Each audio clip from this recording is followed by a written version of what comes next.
ختم فرما دیا۔ اگلی صورت کا نام صورت حج ہے۔ صورت حج کی ابتدا اللہ تعالیٰ نے قیامت کے ایک خوفناک منظر سے کی۔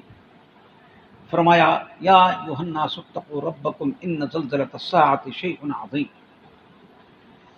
جو زلزلہ ہوگا وہ زبردست چیز ہوگی، بڑا خوفناک اور ہولناک ہوگا، اور اس وقت ماں اپنے بچے کو بھول جائے گی جس کو دودھ پلاتی ہے، اور حمل والی اپنے حمل کو جن دے گی، اور تو یوں دیکھے گا کہ گویا کہ سارے نشے میں ہیں، حالانکہ نشہ نہیں ہوگا لیکن اللہ کا عذاب سخت ہوگا۔ یہ بات بتائی اور فرمایا کہ یہ ہونے والا ہے، اس واسطے تیاری کرو، ایسے اعمال سے بچو جو تمہاری ذلت کا ذریعہ بنے، اور ان اعمال کی ہمت کرو جو تمہیں ایسے خوفناک مقامات سے اور ایسے خوفناک احوال سے بچائے۔ اس صورت کے اندر حق جل شانہ نے حج کا ذکر فرمایا۔ ابراہیم علیہ السلام نے جب کعبۃ اللہ بنایا، کعبہ بن گیا، کہ اللہ آباد تو فرما۔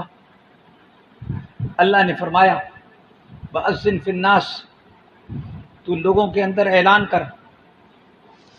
حضرت ابراہیم علیہ السلام کھڑے ہو گئے جبل ابی قبیس پر اور اعلان کیا کہ آؤ لوگو اللہ کے گھر کی طرف۔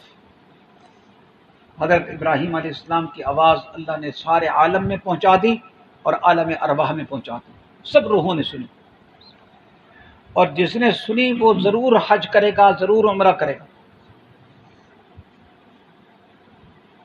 حضرت شیخ الحدیث مولانا محمد زکریا رحمہ اللہ نے ایک عجیب بات کہی، جس نے جتنی دفعہ حضرت ابراہیم علیہ السلام کی دعوت پر لبیک کہی اتنی دفعہ وہ اس کو نصیب ہوگا حج۔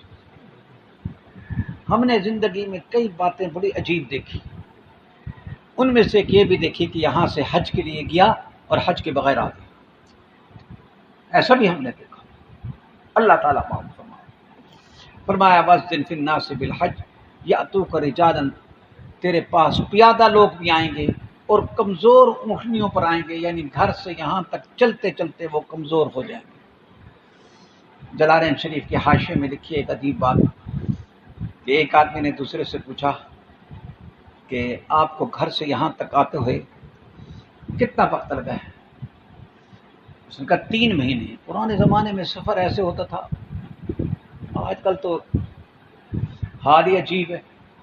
اس نے کہا 3 مہینے میں پہنچا ہوں گھر سے کعبۃ اللہ تک۔ تو پوچھنے والے نے کہا اذن انت جار اللہ، تو پھر اللہ کا پڑوسی ہے، تو کعبے کا پڑوسی ہے۔ تو اس نے پوچھ لیا کہ آپ کو کتنا وقت لگا ہے گھر سے یہاں تک پہنچنے تک؟ اس نے کہا کہ 5 سال میں پہنچا، گھر سے روانہ ہونے کے 5 سال لگ گئے مجھے، پھر بعد میں پہنچا۔ اب 5 سال میں جو آیا ہے جائے گا بھی 5 سال میں، کم از کم سال رہے گا بھی تو صحیح۔ تو 11 سال میں اس کو حج نصیب۔ اس صورت کے اندر پھر یوم النحر کو کے احکام کو بیان کیا، دوسرے احکام کو بھی اللہ نے بیان کیا۔ پھر قربانی کے بارے میں حق اللہ شانہ نے عجیب بات فرمائی کہ لن ینال اللہ لحومها ولا دماؤها، تمہارا نہ گوشت اللہ تک پہنچتا ہے نہ خون پہنچتا ہے، لیکن جس جذبے سے تم نے قربانی کی ہے وہ جذبہ اللہ تک پہنچتا ہے۔ اس واسطے عید قربانی آتی ہے اس وقت گوشت کی نیت بالکل نہیں ہونی چاہیے، صرف اللہ کی رضا کی نیت ہونی چاہیے۔ اللہ کو راضی کرو اور اس کے ساتھ ساتھ غریبوں، مسکینوں، یتیموں، ان لوگوں کا تو خیال رکھو۔ اس صورت کے اندر حق جل شانہ نے مسلمانوں کو حکم دیا جہاد کا۔ سب سے پہلے جہاد کا حکم جو آیا اس کا ذکر یہاں پر ہے، اذن للذین یقاتلون بانہم ظلموا۔ مکہ مکرمہ میں جہاد کی اجازت نہیں تھی، مدینہ منورہ میں جہاد کی اجازت ہوئی، اور سب سے پہلا جو غزوہ ہوا اس کا نام غزوہ بدر ہے۔ جہاد کی بڑی فضیلت ہے، اور حدیث پاک میں اس کو کیا کہا گیا ہے کہ یہ اسلام کی کوہان ہے، سنام ہے، کوہان ہے۔ اس کے بعد اسلامی حکومت کے فرائض ذکر کی، الذین مکناہم فی الارض اقاموا الصلاۃ وآتوا الزکاۃ۔ اسلامی حکومت جب ہوتی ہے تو نماز قائم کرتے ہیں، زکوٰۃ ادا کرتے ہیں، امر بالمعروف کرتے ہیں، نہی عن المنکر کرتے ہیں۔ ان چار جملوں میں حیرت انگیز طور پر قرآن نے اسلامی حکومت کا منشور پیش کرتے ہیں۔ نماز قائم کرتے ہیں، بہت بڑی بات ہے، نماز پڑھنا اور ہے، نماز قائم کرنا اور بات ہے۔ یہ چند سال پہلے اللہ پاک ہمیں عمرے پر لے گیا، یہ ہمارے ساتھ تھے ہمارے بھائی عابد حسین تھے، بھائی جاوید صاحب تھے، بھائی اللہ دتہ صاحب تھے۔ تو ملتان کے ہوائی اڈے سے جو وقت تھا جہاز کے روان ہونے کا، بالکل وہی وقت تھا جو مغرب کی نماز کا وقت تھا۔ ہم نے ان سے کہا آپ 5 منٹ تاخیر کر لیں، 5 منٹ تاخیر کر لیں، ہم صرف فرض پڑھیں گے، ہمیں وضو ہے۔ نہیں مانے، ہم ادھر سے بیٹھے، جہاز سٹارٹ ہوا، ادھر سے اذانیں شروع ہو گئی مغرب کی۔ اگر اسلامی حکومت ہو تو پھر ایسی بات نہیں ہو سکتی۔ اللہ اکبر۔ اس صورت کے اندر حق جل شانہ نے جہاں اور چیزیں بیان فرمائیں، ان میں غیر اللہ کی عبادت کو، بتوں کی شناعت کو ایک عجیب مثال سے سمجھایا۔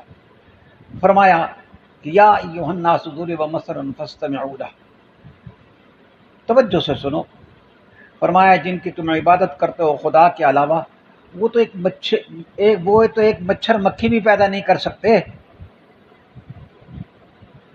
اور اگر ان سے وہ چھین لے کوئی چیز، ایسا حقیر جانور، تو وہ اس سے واپس بھی نہیں لے سکتے، ایسے کی تم عبادت کرتے ہو۔